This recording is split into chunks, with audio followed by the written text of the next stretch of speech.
Welcome back from that short break. My guest is an IT expert, he's an agriculturist, and he's a public affairs analyst. We had brought him back from last couple of weeks ago. Last week we had him, and we're having a very wonderful conversation about the rule of law, and today we're having a different conversation. Nelson Maha, welcome to Political Spectrum. Thank you, Mr. Ifyok. The last time we met, we were talking about Binance and getting this out of the way before we delve into our main conversation today. It seems as if there's been a turnaround in that case.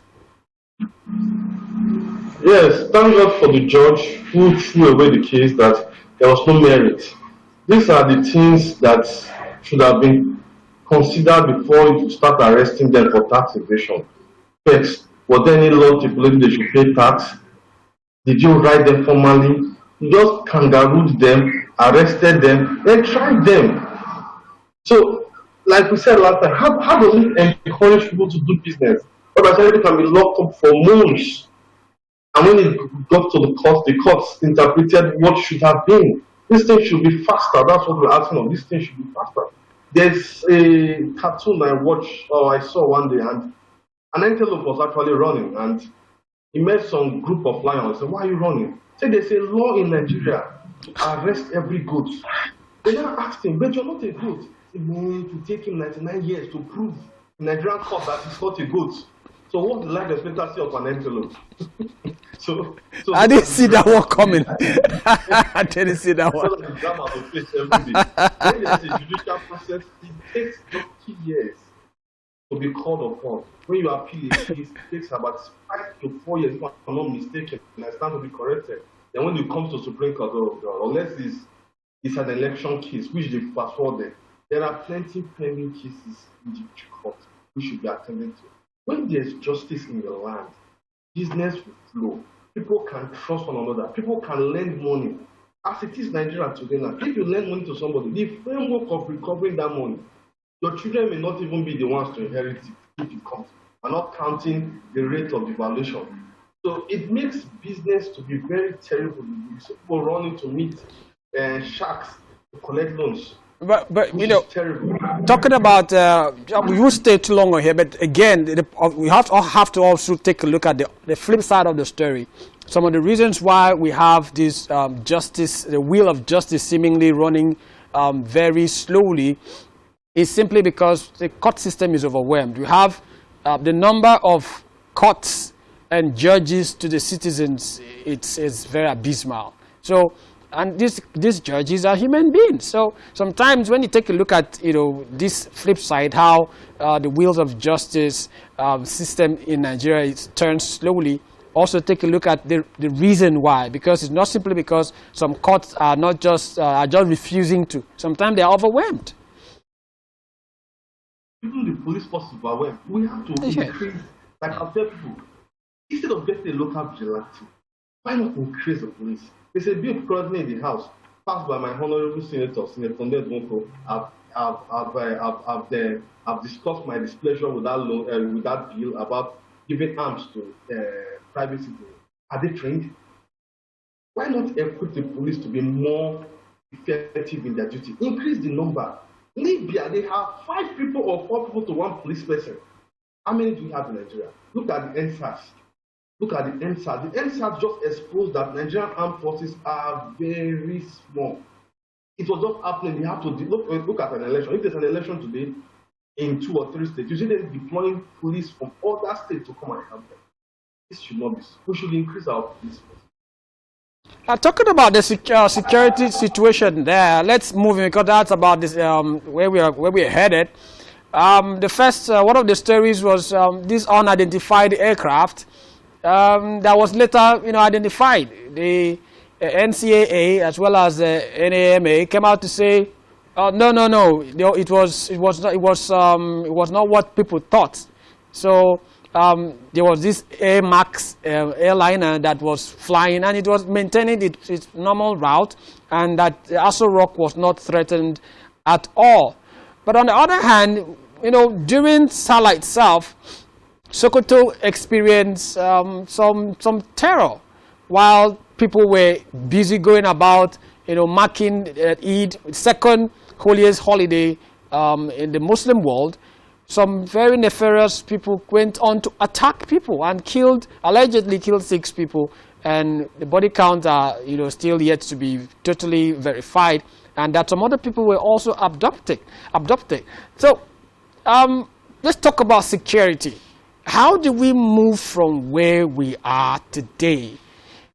I heard you mention some things like increase the number of policemen. That had been done already, but it seems not to be working. It has not been done effectively.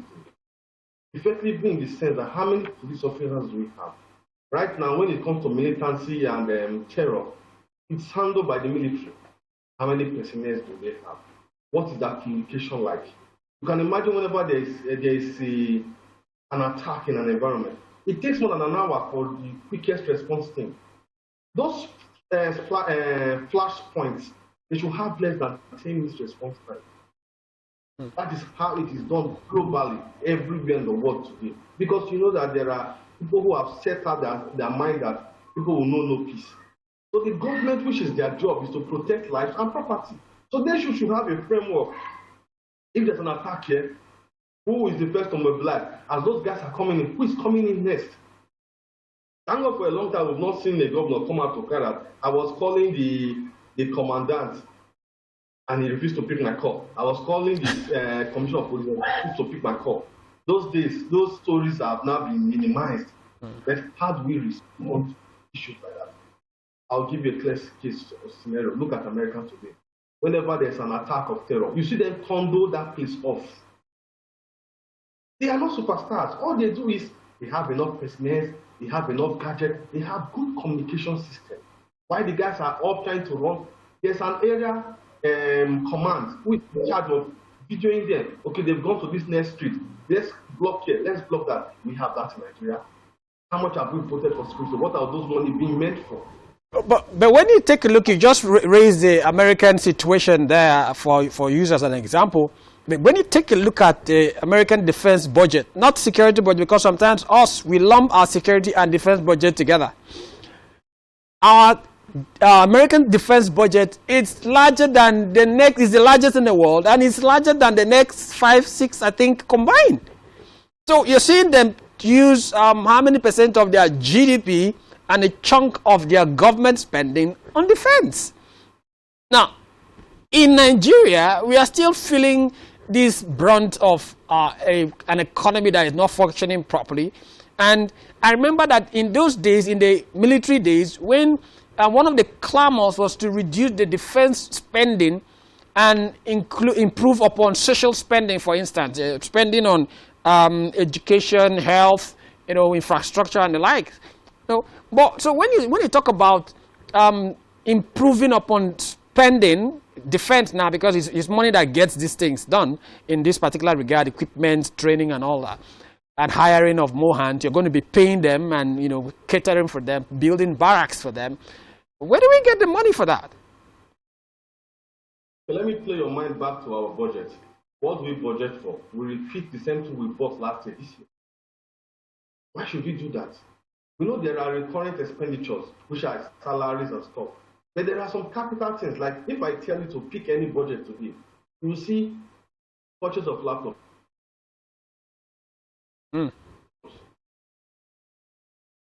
Next day, you see the same purchase of laptop. Why do we do that? Construct a road, so that next day they will still construct that same road. We should be truthful to ourselves. If this road has been constructed, it should take 30 years. That money prepared. Not Governor A will come, he will award this road. Governor B will come. There's a particular street in Delta State.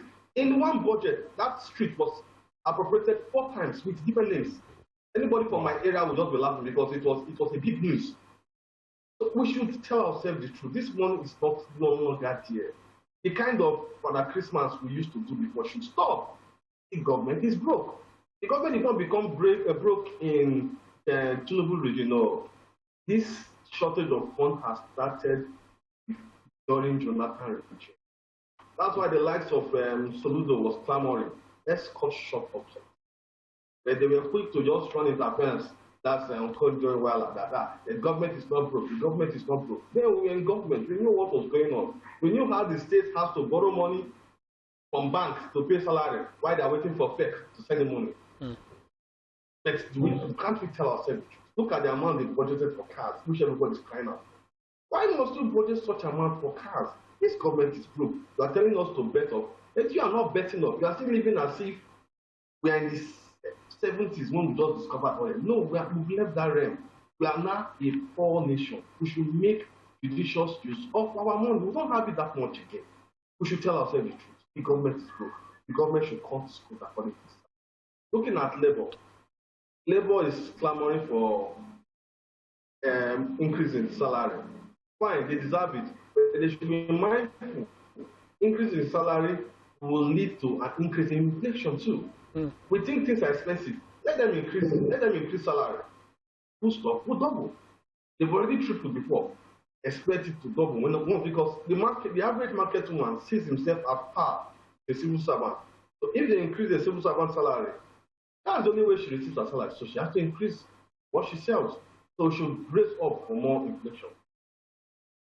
Because even when you're even talking about the market woman there, and you look at let's talk about food now. There's the insecurity still in a way plays into the costing, the food inflation, because one of the things that the Sultan of Sokoto was saying was that they should deal with security so that people can go back to their farms. So when you take a look at the fact that quite a number of people who were actually actively farming are no longer there because of issues of insecurity, you see how that plays out and affects food insecurity and food inflation. But let me ask you something else, again on security. Quite a number of people have come out to voice their support for a reintroduction of private military contractors into the military ecosystem. Now, in the National Assembly, for instance, I've noticed that some of the people who are arguing for it are people who are living in areas where they've had a very significant issue with insecurity. While some of those opponents still live in those areas, I've also observed that quite some people who are vocal against the introduction of private military contractors into the security landscape are people who are not necessarily living in the areas that are in the epicenter of the security challenge. So in 2014, we saw the sad situation that led to the introduction of STTP Ibn Balo when they kidnapped those Chibok girls. And we saw these guys coming to put together a strike force that took the battle to the enemy. And in a few months, we were able to see some hard results, some very hard results. And it played out that immediately the next government came in, the government of Buhari. They were let off that contract, allegedly pressured by the United States. Because when Ibn Balo went on Al Jazeera in that interview, that's what he alleged, that when he asked why his contract was cut short, they told him that those in the US, particularly Obama, had really pushed against it and leaned on Buhari to terminate that. And we saw how the security situation collapsed again and how long it took us to even rebuild to where we are, where a significant portion of the Boko Haram terrorists have been knocked out in the northeast, but they have migrated seemingly and reformed, some would allege, in the so-called banditry that we are seeing playing out in the northwest and some part of the north central.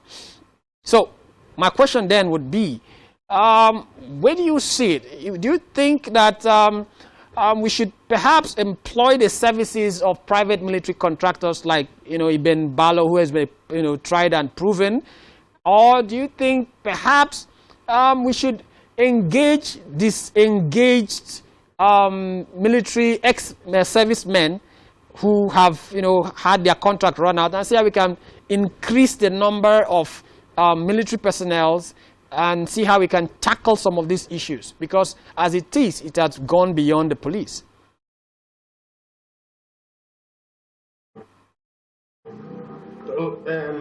Terror has gone beyond police in Nigeria today, because whenever there is an information there's a terror here, the people you always see running forth is the military.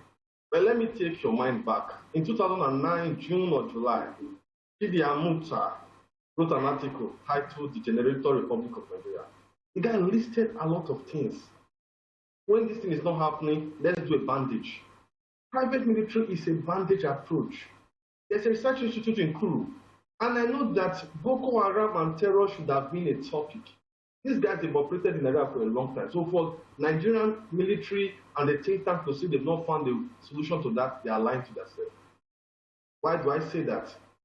The top military brass in Nigeria, the ones that are really passionate about Nigeria, when you hear them speak about Boko Haram, you know that these guys, if you gather them together, there must be a solution. The what we have the president, that the past president, that will tell us all is well. We have Jonathan that had the written script telling us how much the government sympathizes with those that are injured. Those were the templates we have. If the military top guys are not doing that, hire them. Get that time. In the 90s, it was an insult for a foreign invader to enter Nigeria. There were records whereby tanks were rolled out in the street of Calabar to go and checkmate Bakassi, the Cameroonian soldiers doing anything in Bakassi. But today, what we have, we are just like a mockery. A group of 6 people will just be shooting on tanks, and military men are running. How they say their weapons are not up to what is going on. Can't we tell ourselves? Can't we flush out Boko Haram for once? Cut their finances. Okay, look at when they change the currency. There were bandits that were showing us the new currency when we've not even gotten it. So how did they get there? These currencies, they have serial numbers. Can't you trace them? This is the age of technology. This is not the time of using book. When you check a serial number, you can check the genesis. Which bank did this money go to? Okay, that's the bank. Who did you give so money to? We can trace to the last person this money is going to. This terror, they're using money to fund themselves. That's why they are kidnapping people. It's best for us to put the stop on their finances. If we can clamp their finances down, we can end Boko Haram insurgents. Look at people. It's coming to other states. Insane Nigeria. If in the 90s you are told that Nigerians will be IDPs in Nigeria, you say it can never happen. We had a strong military that will react to any opposition. But today, you see somebody appoint a military chief. The military chief will be doing there, even though he's not performing. That has to change. We have to give people goals. We have to give them timeline. If by this time you've not done this, okay, look at Jonathan administration. Before the election, just a month before the election, you can imagine how much they did to Boko Haram, which is far more than what they've done in the last 3 years trying to do bandage with Boko Haram. We continue like this. We shouldn't. We are just at this end talking. Why? Because it has happened to our doorstep. But you know, when you raise the last few months of Jonathan there, again, the reason why we saw that result, unarguably, was because Ibn Balo and his STTEP, Specialized Task Training, and I think that's the name, came together and they put up a task force. I think it was 72 strike task force from, I think it was former 72 Wayborn, Makodi. And they put together that strike force, got some weapons, and they put together a strategy. So this guy knows his bell, he knows his onions. So again, looking at today, yes, yeah, the yesteryears Nigerian, of course, we know was the world champion of peace, went to establish peace across the world, whether it's Bosnia Herzegovina, whether it's as far away as Haiti, or Cambodia, Somalia, Namibia. We were everywhere. Liberia, Sierra Leone, we were practically everywhere. That Nigeria is no longer the Nigeria that we have today for some reason. Maybe at some point we are going to bounce back and get better. But the solution that we have from 10 years ago was that one of the solutions rather, was that we had these people introduce private military contractors. So is that too difficult for us to implement? Why am I scared of that? Look at Somalia today and Ethiopia. They are lands of warlords, private militants. Look at River State, before Amechi came on board, it was almost like a private militant. Different local government had a particular militant in charge of it. We cannot run a government like that. We cannot run a country like that. If you ask those that were natives then, that stayed in Okreka, they will tell you they can never wish that. Because then those private guys, they are not trained. They give their own rules. There was a time they woke up in the morning and they said that nobody should carry things again in Okada. You don't carry it on your head or you don't put any load in your car. Do you understand? So they were making laws that were repugnant to the people. Why? Because they are the laws themselves. So allowing private army to run the affairs of a nation is a very dangerous approach. I must say. No. They can act as consultants. No. That's not what I'm not. That's not what I'm saying. In that scenario, what they did was that they were contracted by the federal government, where they provided training, and then they were embedded in the units that they trained, providing advice and consultancy to the military. And this strike force led the fight with the rest of the Nigerian army, involved in the fight that led to the capitulation to a large extent of Boko Haram in the last months of Goodluck Jonathan. So of course, even some of these organizations would not have such any business to do with anybody that is not part of the government. So that's not what I'm insinuating at all. So those consultancy jobs should be top secret. It shouldn't be something that should be known. Because as far as we are concerned as a Nigerian, all we want is an end to terror. But while we are doing that, we should be mindful that people. Okay, go on. People are watching us. What is their reaction? Okay, now the military is now using private soldiers. Let me have my own private army too. So all those kind of discussions should not be in the public sphere. It should be something that they know that XYZ organization is training Nigerian army, and that they are among those giving orders, teaching them. Okay, fine. When an enemy is approaching like this, know that somebody has gone ahead. Let's use a drone. By now, they should have even have left us to handle our affairs, and we can't keep calling them back. That's my point. Okay. Still on Sallah celebrations, Mr. President, while giving his speech, seems to be calling on Nigerians to be good citizens, and asking the question that I think President Kennedy, late President Kennedy, asked many years ago to the Americans. He had asked, "Don't think what America can do for you, but also think what you can do for America." And that seems to be what Mr. President was asking yesterday. He was asking people to be good citizens, to be responsible citizens, and to share values, to bring their own contribution to the Nigerian society. So let me ask that question now. How do you respond to Mr. President's appeal?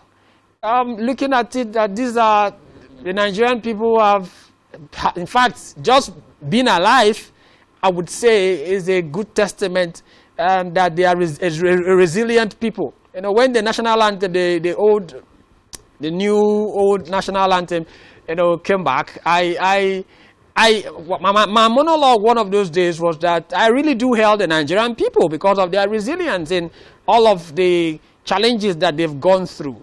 So Mr. President was saying about the same thing, saying Nigerians should be good citizens. They should think more, not just of what the government is going to do, but what they can bring to the table. How do you react to that? Let me start with my local palace. Now today daybreak. How did they come into power? What was their body language? What was their first actions? These are the things that tell people, are they going to be serious? Look at the humongous amounts they budgeted for repairs of the Vice President's Lodge. Look at the amounts they budgeted for cars for the House members. And you're not telling the average man to buckle up. So sometimes when you look at asking, is Labour asking too much? You now ask yourself, what have they used before now? What have they distributed to themselves compared to what the Labours are asking for? It's asking us to be Nigerians. We've been Nigerians because if we are not Nigerians, we'll be out on the streets demonstrating.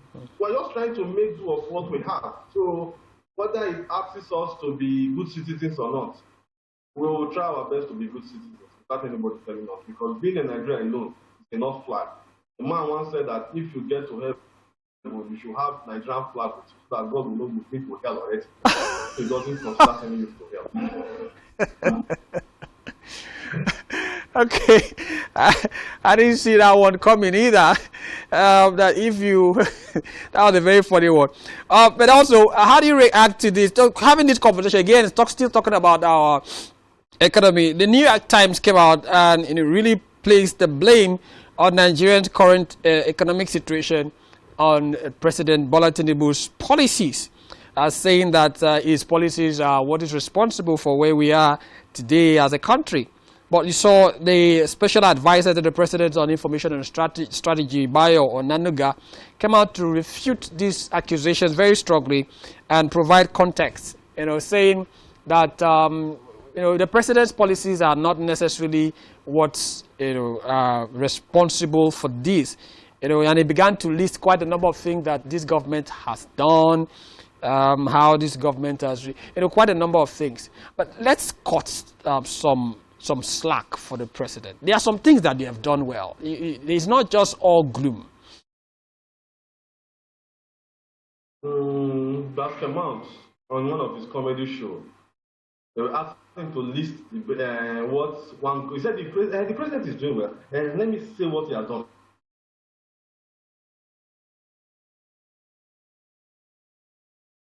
Okay, I almost thought that was a freeze. Are you still there, Nelson? Pause and close my eyes to see one good. Those have been anti-people from removal of subsidy. To date, I'm against removal of subsidy. Why do I say that? Your mother will not be selling akara on the street, and you are buying akara with at the same amount with other people. What did they discover? People were committing crime with subsidy. So what do you do there? You push the block for the people, or you persecute those that are found wanting. That's what they've done. Let's say, for example, you say, let me give everybody on this TV station 1 million naira so that you can cushion the effect of the economy. Somebody now embezzles it. You now say, okay, fine, because somebody embezzled it, I will stop giving you full salary. Does it make sense? Let's persecute the person that stole the money. Yeah, fine, perfect argument. But then again, what if there's no money anymore to even give? And that's the argument of the presidency. We were broke, and you said it too, and you didn't even start here. So the economy is in such a state that we cannot afford it. Yes, let's agree that the optics are not right. The presidency and government generally, not just the president, across even at the state and the local level, do not seem to understand the urgency with which to face this economic challenge that we are facing right now.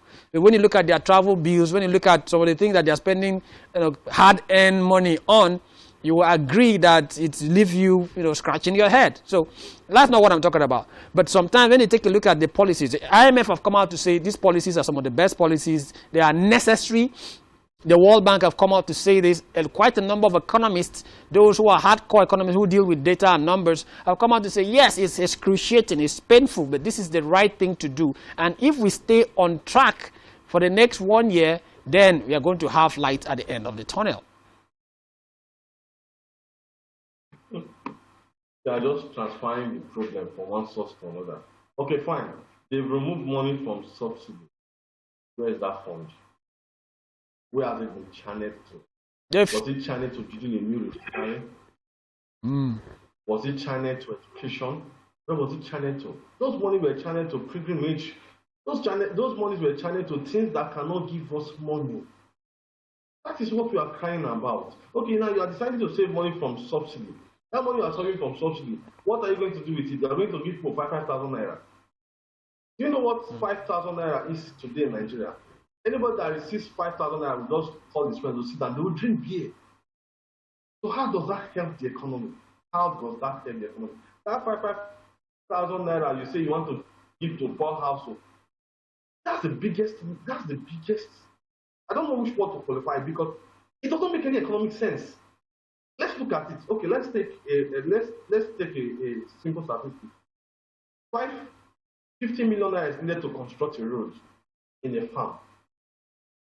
Instead of you to construct that road, you decide to share 100 million naira to people. I will tell you, those people will spend that 100 million naira without even know they spent it. And they will pay more going through that road. So why not fix those critical issues? Those they are political social welfare net. It doesn't make any sense to anybody. Because what are you going to do with 20,000 naira? How much is Gary today?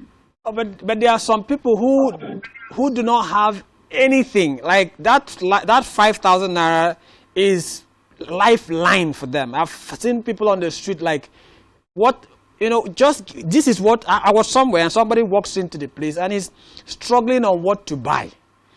The person has this little amount of money, and that 5,000 naira that is very small is like life to that person.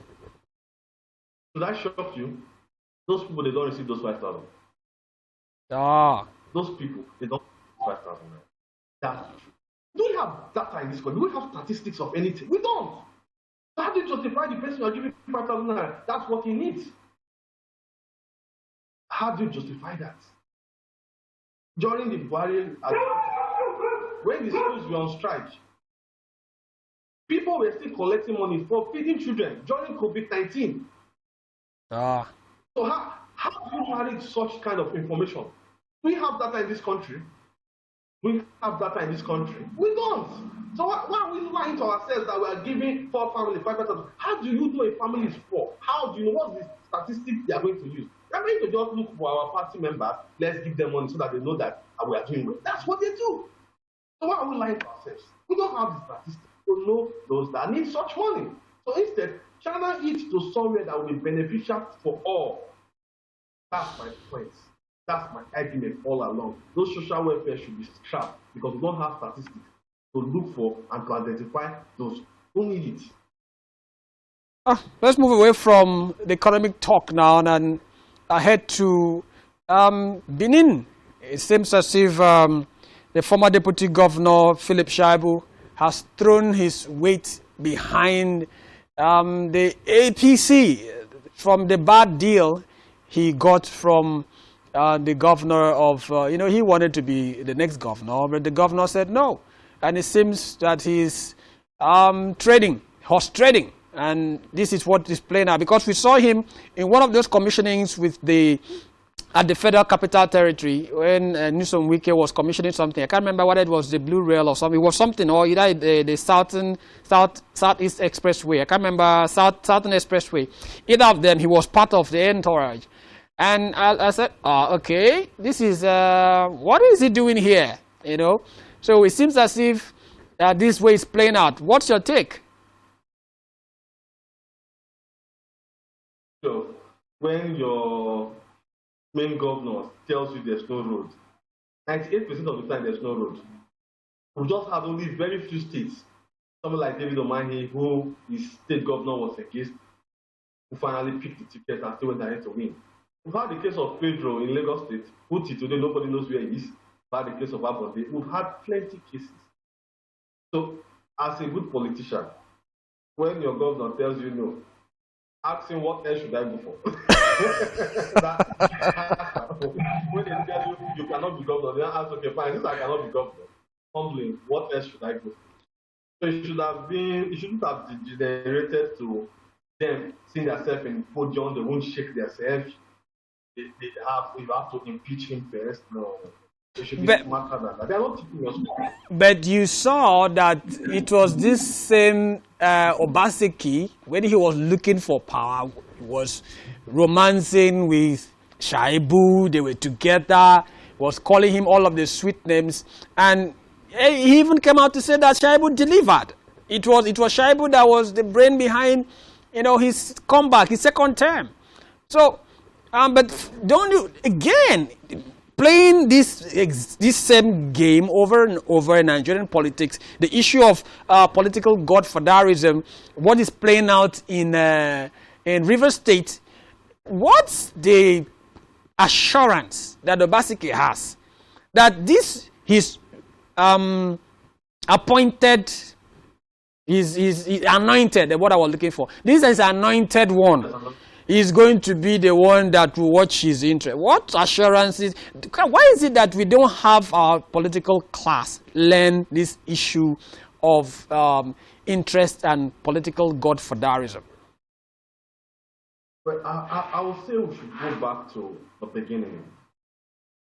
What happens when somebody loses an election? The stigmatization, the victimization, it still goes back to the law. Because if you see the way ex-governors, ex-that are being treated, you won't want to be an S. You want to ensure that your steward is there doing your bidding. But it shouldn't be so. Obama has left politics, he has left presidency. He has gone to his house. He's in his house. Are you sure? Because some Americans will tell you that the policies that Joe Biden is running is actually an extension of Obama. There are people who are arguing that vehemently, particularly from the American Republican side. Well, Obama had to come back so that they can push Trump back out of office. But in the normal setting, when an American president leaves office, he goes home without stress. The witch hunt they are doing to Trump is because they don't want him to come back to power. But they are not doing their policies like Africans, which will affect them in the long run or even the shortest possible time. Look at how they are dragging Trump, indicting him as any president. People have done worse than what Trump did. Biden has even done similar things to what they are dragging Trump for. But they are doing that because why? They want to be like African politicians. Losers will lose everything. We have to change that mentality. When you've left office, nobody should trouble you. How do we stop that? Ensure that the hands of the governors are tied by the constitution, so nobody abuses office. Because all these things are just because they've abused power. That's why they want to remain there. But if there's a framework that stops them from abusing power, they will humbly go back home after election. But because there was no law, there was no check and balance, when they abuse power, they need to ensure that somebody else will not do to them what they did to other people. Do you know that I tell you, in every state in Nigeria, if you have an issue with the governor, somebody in Ministry of Works will just go and demolish your house. And you go and tell the governor that, okay, that guy not lawyer and everyone will run. Sometimes the governors are aware, sometimes they're not aware. They've already done the acts before the governors will not be aware. Case in study, we have, what's it called again? One maritime stop in Buhari's village that doesn't have water. Why? Somebody wants to tell Buhari that they are doing well in their ministry. So we've had this kind of cases replay themselves, trying to look good and doing the worst things. We've had, even in Akwa Ibom, when I was in Akwa Ibom then, house is demolished because the person is in a different political setting with the governor. And these damages are not done by the governor directly. They are done by somebody in power trying to make the governor look good. So we have to have framework. When you commit a crime while you are in office, even when you leave office, the state should not be the ones paying for it. Because I understood that even everywhere those things have happened, the guy may have judgment in the next administration, compensation. The state will not take the money they don't have to pay for the blunder done by the governor because he wants to prove a political point. That governor still receives subvention as an ex-governor. This money should be deducted for such. So when we have such kind of laws, it will mitigate against people thinking they are gods. Because all these governors, presidents that come into Nigeria, they believe they are gods. That's why they can do whatever they like. And by the time they are leaving the office, it will not dawn on them, if I don't keep my boy here, the same way I did to Mr. Okoro, somebody will do that to me. So it's better I keep my boy there. I can call him, oh boy, what are you doing? That's my property. That's why we're having this thing. But if we have a framework that will prevent abuse of power, we'll have a better country. Wow, that's a good place to hang the conversation. I would have zero time remaining. I would have asked you as a follow-up what you think about is going to play out in Rivers State as today's local government chairmen have their tenures and the councillors have their tenures expired, but we are out of time. We are out of time. Really good conversation we had today. I want to thank you once again. Nelson Maha is an IT expert, is an agriculturist, and is a public affairs analyst. Thank you for joining us on Political Spectrum today. Thanks so much. I appreciate the time. Okay, so that's the size of our package today. Some of the things that he talked about, the things he mentioned, issues with that really got me thinking. One of the reasons why we have governors want to sit forever, of course, is to protect themselves. Not sit forever per se, but to be in, have some tentacles in the corridor, arena of power, one way or the other, by particularly helping to facilitate the next person and all that, and ensure that they have their, they still have access to the process of power. It's perhaps to, like he alluded to have some cover for some of the things that they may not have done very well. And that really got me thinking. So what if how do we now deal with this? Because we don't have an independent EFCC as it is. So we wouldn't have that organization, for instance, without fear of, having somebody somewhere calling the shots. We don't have that yet. Maybe it's still in the works. So hopefully we're going to find a situation whereby maybe some laws will be put in place that will help facilitate things like this from reoccurring. But that's how far we can go. Be sure to join us tomorrow as we continue talking about policies and power players and how the things that they say or do affect the people. Big thanks for being with us throughout today. Be sure to enjoy the rest of our programs. And thank you and God bless.